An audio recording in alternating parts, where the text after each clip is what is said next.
Does anybody remember the beginning of the video game Sonic 3? Sonic is running across the field, and then boom, Knuckles pops up, blasts him, and then steal all his emeralds.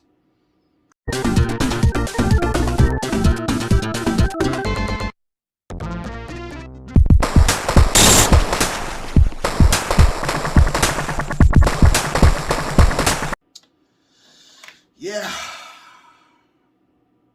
those were the good days. Shout out to all us 90s babies that were gaming. We're still here. I'm with you. I stand in solidarity with you.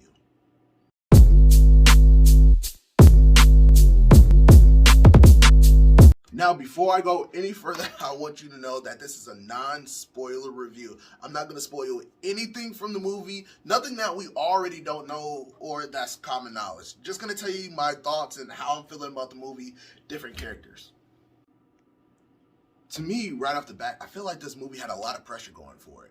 I mean, you're coming off a surprisingly hit in 2020 with Sonic the Hedgehog 1, and you want to add all these unique characters, these beloved characters. And you also have to establish the other characters you set up in the first movie. And I mean, we see that all the time. We see studios fumble these kind of materials again and again because they just don't know or they overstuff a movie. But I feel that this movie did a good job at doing the whole balancing act thing. Right off the bat, you have Thomas and Maddie from the first movie, Sonic's guardians, going away to Hawaii to Maddie's sister's wedding. And you basically have Sonic alone, and that's when the movie really starts to pick up.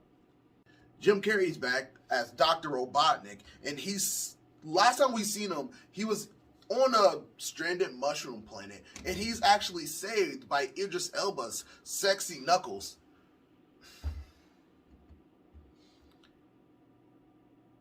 Those weren't my words.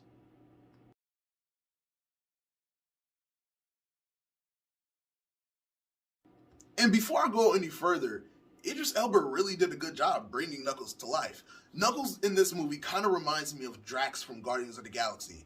Kind of that I'm taking everything literal Warriors mentality, and I never thought I needed that Knuckles. This is the Knuckles I feel like we all needed and deserved. So he saves him off this planet in order to go find Sonic, go track him down, and then introduces Tails, one of my all-time favorite video game characters of all time. Because when I was little, me and my brother used to play Sonic all the time. Well, he would play Sonic, and I would just be left with Tails, and that just made me love the character. And the thing about Tails that I like about this movie, it's actually voiced by Kathleen O'Shaughnessy. She also voices him in the video games. She voices him in the cartoons. So just to have her here, it didn't feel like they're just throwing another voice actor in just for the name. But you can act, yeah, that's absolutely Tails.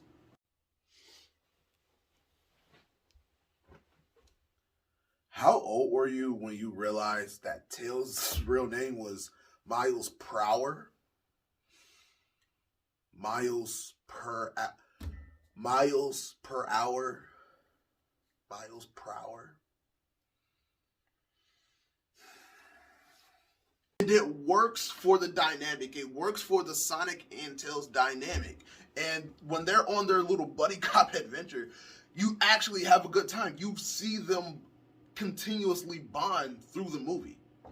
Now, there are two people in this movie that I really felt actually made the movie. And the first one is, look, I don't want to get her name wrong, Natasha Rothwell. A lot of people might know her from Insecure as Kelly, but in this movie she plays Maddie's sister Rachel, who's off in Hawaii getting married, and she doesn't have a ton of screen time, maybe 15 or 20 minutes, but every time she was in the movie, you couldn't help but smile or laugh.